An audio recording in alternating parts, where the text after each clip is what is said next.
Nabi SAW cerita, tuan-tuan, sallallahu alaihi wasallam, orang yang banyak beristighfar kepada Allah, orang yang banyak minta ampun kepada Allah, Allah akan bagi dekat dia 3 perkara.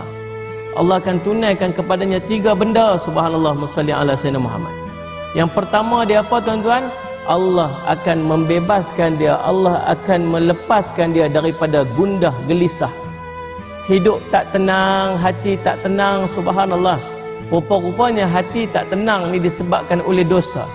Hidup tak seronok, Masya Allah Rabbi, tuan-tuan, ada saja benda yang menimpa dia, ada saja masalah dalam hidup dia ni. Benda serabut dalam hati ni rupa-rupanya punca dia dosa.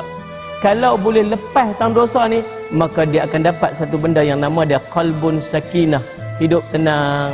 Yang kedua, orang yang banyak beristighfar kepada Allah. Ni sebut package ni.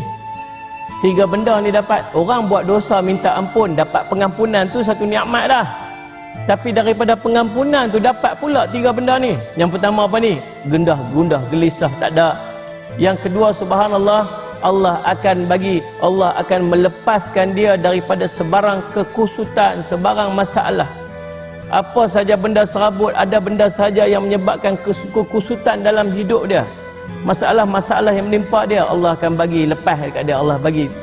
Yang ketiga, subhanallah, maksudnya tuan-tuan, orang yang banyak beristighfar kepada Allah ni, Allah akan bagi kepada dia, tuan-tuan, rezeki yang tidak disangka-sangka. Tuan-tuan nak rezeki, tuan-tuan rasa berat rezeki, tuan-tuan beristighfar kepada Allah.